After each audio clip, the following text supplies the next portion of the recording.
Hi children, how are you? Hope you're all doing good and going through all the chapters with me in all the videos. Yes? Okay, so today we have another chapter for you. Oh, I forgot. Welcome to English with Kashish. Yes, that's the most important. That's how you remember me, right? Okay, now we're going to start our chapter. Which chapter is this? It's Village Cricket Match. Now, cricket match happening in a village. It's so funny, you know, this cricket match. I believe there are no rules. They come up with rules while playing the match. I love playing cricket and I love seeing all the cricket matches on the TV. Do you also like? I think all of us love watching cricket on TV, don't we? Yes, but this one is a very funny one. There are no rules. In fact, they don't even know what the rules are of cricket and they want to play cricket just for fun. So, are you ready to go into the cricket match with me? Come on, let's go into it. But first, let's know a little bit about the author. Who's the author? A.G. Macdonald, and this is your lesson number 8. I have divided the chapter into two parts, alright? Part 1 and part 2 with the question answers for you to understand it better, okay? Let's now read something about the author, which is very important, right? Because about the author will always come in your question and answers. So, author's name is A.G. Macdonald. He was born in the year 1895 till 1941. He is chiefly known as the author of the novel England. There, England, in which he presents a humorous picture of the English characters. All the English characters are presented there, all the famous characters. The novel narrates the amusing experiences of a young Scottish novelist who travels about in England in order to collect data for a book which he intends to write about the English. Now, the novel is about this guy who is going all over England and he is collecting data. Okay. The passage included in this anthology gives a hilarious account of the conclusion of a cricket match between a team organized by a London editor and a village cricket team played in an English village. Okay, this particular cricket match was played in a village in England and they have come up with a very humorous account of that. So, let's see what happens in the cricket match. Okay. Now, the very confusing part about this cricket team is the people who are playing. We have to remember that, only then we can understand this entire match. So, firstly, there were how many teams? Always there are two teams in a cricket match, isn't it? So, the first team was the English team, okay, and the second team was the Scottish team. In English team, there was Mr. Harcourt, who was also known as Sexton.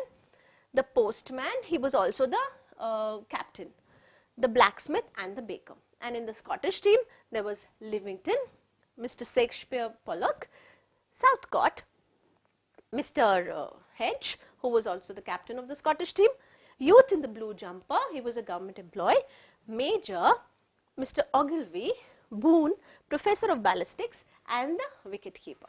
Okay, so this was the team that was playing the cricket match in the village. Now let's move on. The crisis was now desperate. Why was it desperate? Because actually the match was almost over. We are at the end of it. They needed only few runs to win the match. So you know how tense the situation is when you are at the end of the match? Yes. So this also was the end of the match. The fieldsmen drew nearer and nearer to the batsmen. Now the fieldsmen were coming closer and closer to the batsman because he was just about to bat, expecting the youth in the blue jumper. Now youth in the blue jumper, who was he?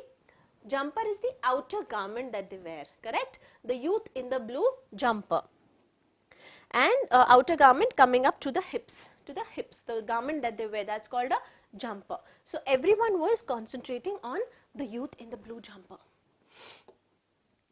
Livingstone balanced himself on his toes. Mr. Shakespeare Pollock hopped about almost on the top of the batsman and breathed excitedly and audibly. Excitedly and audibly. When do you do that? Actually, audibly means when you can hear the breath. When do you hear the breath? When you're excited. Yes, yes, that means that time you can hear the breath. So he was very excited and scared. Livingstone balanced himself on his stone. Mr. Shakespeare Pollock hopped about almost on the top of the batsman. Okay, let's move on. Even the imperturbable. What is imperturbable? That means calm. So even the calmest person, Mr. Southcott, who was very, very calm, discarded the piece of grass which he had been chewing so steadily. What was he doing? There was a piece of grass and he was chewing that. Steadily means fast he was chewing, and he threw that grass also. He was supposed to be the calmest player. Even he was getting very excited. Mr. Hodge took himself off and put on the Major, who had by now somewhat lived down the quart and a half. What is quart and a half? That means got over the effects of liquor and a half. He had had liquor and he had already recovered. He had become full fresh. Okay. The batsman crouched. Now crouched, all these words which I have highlighted are in your glossary. Okay, this is like the end of the match. There's going to be a bowling happening and the batsman is ready. So this entire episode is the end, the result of the match. What do you mean by crouched? Bend very low, almost to the ground. The batsmen bent very low towards the ground, down upon their bats, and defended stubbornly. What did he do? Defended stubbornly. Stubbornly is with a lot of stubbornness, anger. Okay, I will not do this, that kind of an anger. A snick through the slips brought a single. Just for all the efforts, what did they do? They just got a single run. A ball which eluded the publisher's gigantic pads brought a bye. That means the ball that came through, gigantic means a very big. A ball which eluded the publisher's gigantic big pads brought a bye. It just went like that and they could get only a single run. Okay. A desperate sweep at a straight half volley sent the ball off the edge of the bat over third man's head, and in normal circumstances would have certainly scored 1 and possibly 2. Now the way the ball came and the way the batsman hit the ball, what would happen? He would get 1 or maximum 2 runs. Okay, but Mr. Harcourt was on guard at third man. And the batsman, by nature, cautious men, one being old, and the sexton. Sexton is who? Sexton is the person who does the work of the church, like ringing the bell. He works in a church. Sexton, the guy who was batting, works in a church. He rings the bell of the church. Cleaning, digging graves in the churchyard, etc. That is what sexton does. And Mr. Harcourt, he was a government employee. Okay, the other, the postman, and therefore a government official, were taking no risks. Now at this point, the way the ball had come, they could have taken 1 run or 2 runs, right? But both the batsmen, you remember, we have 2 people batting, one at this side and one at this side. One was a government employee and the other was working in a church. Now both of them used to do such kind of work that they did not like to take risk. No one liked to take risk. So they were both thinking, should we take that run or not? Should we take that run or not? And finally, did they take the run? Then came another single off a miss hit. They did not take the run. And then an interminable period in which no wicket fell and no run was scored. So because these 2 players were playing without risk, there was no wicket and there was no run. So absolutely no risk. Okay. It was broken at last disastrously, for the postman struck the ball sharply at Mr. Pollock, and Mr. Pollock picked it up and in ecstasy. What is ecstasy? Ecstasy is joy or happiness or thrill. With lot of joy and thrill and zeal, the big emotion to do it, that I want to do it, I have the zeal to do it, I have the like to do it. Flung it madly at the wicket. So he threw it so fast that it went through the wicket. 2 overthrows resulted. Now what was the result? 2 overthrows. Yes. The scores were level. Now both the scores were level and there were 2 wickets to fall. Now they had 2 wickets. The situation right now was what? There were 2 wickets and they were equal runs. So either both the wickets will fall, or obviously they will win, or there can be a tie. What do you think will be the result of the match? Silence fell. Why was there silence? Because everyone was tensed. What is going to happen now? This ball is going to decide now what is going to happen. It's funny, but it is also tensed. The gaffers, who are the gaffers? Gaffers are elderly people in the village who were sitting and watching the match, right? Everyone from the village had come to see the match and the old people also had come. The gaffers, victims simultaneously of excitement and senility. What is senility? Senility means old age, okay? Weakness of mind and body. Their mind and body both were weak, right? When you get old, your mind and body gets weak. So they were all very excited. And senility could hardly raise their pint. Pint means beer pots. And actually their mind was so weak, they were not even able to raise their beer pots. They were all drinking and they were so involved in the match that they couldn't even think that they need to drink. They have forgotten about everything. For it was past 6 o'clock. It was already 6 o'clock and the match was running from afternoon. And the front door of the Three Horseshoes. The Three Horseshoes is the name of an inn. The name of the inn is the Three Horseshoes, was now as wide open officially as the back door had been unofficially all afternoon. So the front door was open where people were coming in. The match was going on in this inn, alright. Now at 6 o'clock they were already opening the back door also. So the back door was just about to open. Now after this, the major, his red face redder than ever and his chin sticking out almost as far as the Napoleonic Mr. Ogilvy's, bowled a fast half volley on the leg stump. Now what's happening here? Mr. Ogilvy is going to bowl. And who is going to bat? Mr. Sexton is going to bat. So as soon as he bowls, what happens next? The Sexton, a man of iron muscle. Why does he have iron muscle? The man who is batting, why does he have iron muscle? Because from much digging, hit it fair. Where was he digging? In the church. He used to work in the church. So all these players are not professional players. These are all village people who have gathered together to play, and that's why they don't know how to play cricket very well. So Sexton, who used to work in the church, used to dig every day. That's why he had nice big muscles.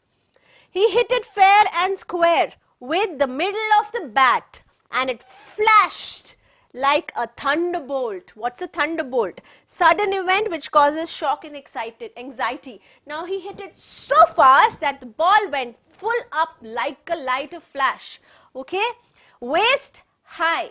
What did he do? He bat from the waist high, straight at the youth in the blue jumper. Now they've given the name to another player as youth in the blue jumper because he was wearing that blue jumper.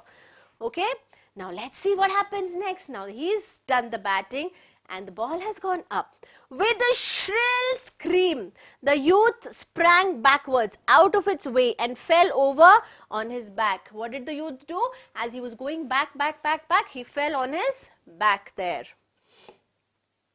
Immediately behind him, so close, were the fieldsmen clustered. All of them were clustered there. Stood the almighty Boone. Now what happened? When the ball was coming back, all the fieldsmen had come together like a cluster. But what happened to Boone? What is Boone doing at this time? Boone is also one of the fieldsmen.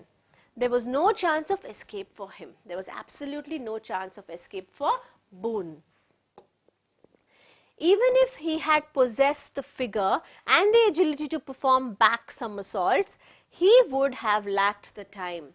Even if he had gone back and done all kind of somersaults, he would have lacked the time. to catch the ball. He had been unsighted by the youth in the jumper. The thunderbolt struck him in the midriff. What is midriff? Midriff is the humorous reference to the belly. Belly comes on the middle of our body, so that's why it's called midriff in a very humorous way. It's actually not called a midriff, okay? Like a red hot cannonball. Now what happened to the ball? The ball came like a thunderbolt straight to Boone, to his midriff, to his stomach, upon a Spanish galleon. How? Like a Spanish galleon. What is Spanish galleon? A large ship used by the Spaniards in the 16th and like a big ship used by the Spanish. They have just compared it to a Spanish galleon. And with the sound of a drum. How does the sound of a drum? When you hit the drum, what sound comes? Dum. Like that the ball hit Boone. Boone was actually very fat. So when the ball hit Boone's belly, the sound was like a drum. Dum, the ball went. Drumstick upon an insufficiently stretched drum, as if the drum was stretched too much and the ball hit on the drum. With a fearful oath, oath is a promise, Boone clapped his hand to his outraged stomach and found that the ball was on his way. Now as soon as the ball hit, what is your reaction when you get hit by someone? Or when you hit on your stomach, what do? You hold your stomach, right? What did Boone do? Boone's reaction was to hold his stomach. But between the stomach and his hands, what was there? The ball was there. Yes, Boone had actually caught the ball, but he was more concentrating on the pain he got when the ball hit him. Okay, so this is a very humorous story. It's a very funny story. Now what Boone does here is very funny. He looked at it for a moment in astonishment. Astonishment is shocked. Now he looked at the ball, He was very astonished, and then threw it down angrily and started to massage the injured spot while the field rang with applause at the brilliance of the catch. Now, two things have happened here, right? First thing is Sexton got out. The guy who was batting was out. Second thing was Boone was in pain. So what did Boone do? He caught the ball, he was just seeing the ball, he was very angry at it because it hit him. He threw the ball angry and started massaging his stomach, right? So funny this is. He started massaging the stomach, but what was happening around him? All his teammates were coming to applause and congratulate him. Why? Because he did a bowl, correct? Donald walked up and shyly added his congratulations. Now Donald, the captain, walked and added to the congratulations. Everyone was very happy. Boone scolded at him. He looked at him very angry. You congratulating me? I got very hurt right now. I didn't want to catch the darn thing. Darned is damn. I didn't want to catch the damn thing. What thing? The ball. He said sourly. He was a little bit sour. Sour is bitter, right? He was not happy with the thing. Massaging away like mad. He was massaging his stomach like a madman. So you should be happy, right? You gave a wicket to your team. Why won't you be happy? But he was all the way sad. But it may save the side, ventured Donald. But you saved our side. Blast the side, said Boone. Go to hell, the side, I don't care. Donald went back to his place. He said, oh my God, I can't help this person. And he went back to his place. The scores were level now. Both the teams had equal scores now after Sexton got out, okay? And there was one wicket to fall. Only one wicket was supposed to fall and then this team would win. The last man in the team was the blacksmith. Who was the last man? Blacksmith, leaning heavily upon the shoulder of the baker. Why was he leaning on the shoulder of the baker? Because blacksmith was hurt. He has hurt himself very badly, so he can't run. So he had got baker with him to do his running, and he was leaning on baker and coming, and he was in a lot of pain. Who was going to run for him and limping as if in a great pain. He was in a great pain at that point. He took guard. He took guard means he came and he took his responsibility and looked around. Now what does a batsman do as soon as he comes to start batting? He first looks around where all the fieldsmen are and where he can hit so that he gets a big run. Okay, savagely, all this he does is savagely. He was clearly still in great rage. He was in that great rage that I am going to win today. Let me see. The first ball he received, he lashed it wildly. What is lashed? Lashed is hit. He hit the ball really wildly as if he's very angry. Straight up into the air to an enormous is high, very high height he hit the ball. It went up and up until it became difficult to focus on it properly against the deep cloudless blue of the sky. The ball went so high that after a point you can't see the ball. The ball has gone, vanished. And it carried with the hopes and fears of an English village. Now, if the ball has gone up, what has he taken up with it? The hopes of the English village. What is going to happen now? It is all depending on the ball. What will happen now? Right? So, where is the ball now? Up and up it went. Then at the top, it seemed to hang motionless. Now, when the ball has gone up, it's not coming down. There is no movement there. Poised like hawk. You can see hawk right up high, isn't it? Fighting as it were, a heroic but forlorn. What is a forlorn? Forlorn is unlikely to succeed. It seemed like now the ball is never coming down. We are never going to succeed. Battle against the chief invention of Sir Isaac Newton. What is the invention of Isaac Newton? Do you remember? You studied gravitational force, the law of gravity. What is the law of gravity? Whatever goes up has to come down. Now this ball was fighting against that law, I think, because it was not coming down. And then it began its slow descent. Descent is coming down. When the ball went up, everyone thought that there is no law of gravity. Isaac Newton has failed. But then after some time, slowly we could see the ball coming down, isn't it? Now, before the ball comes down and we know what's happening in this match, some question answers we will do. Okay, wasn't it an interesting match and a very funny match, isn't it? So let's solve the questions. Name the two teams. I told you just before we began. What are the two teams? Yes, say it with me. Absolutely. The two teams were in the Scottish and the English teams. Okay. Name the fielders in the field mentioned in paragraph 1. Who are the fielders in the field? That means who are not batting. The fielders mentioned are Mr. Shakespeare Pollock, Mr. Southcote and Mr. Hodge. These are the three fielders at that point. Question number 3.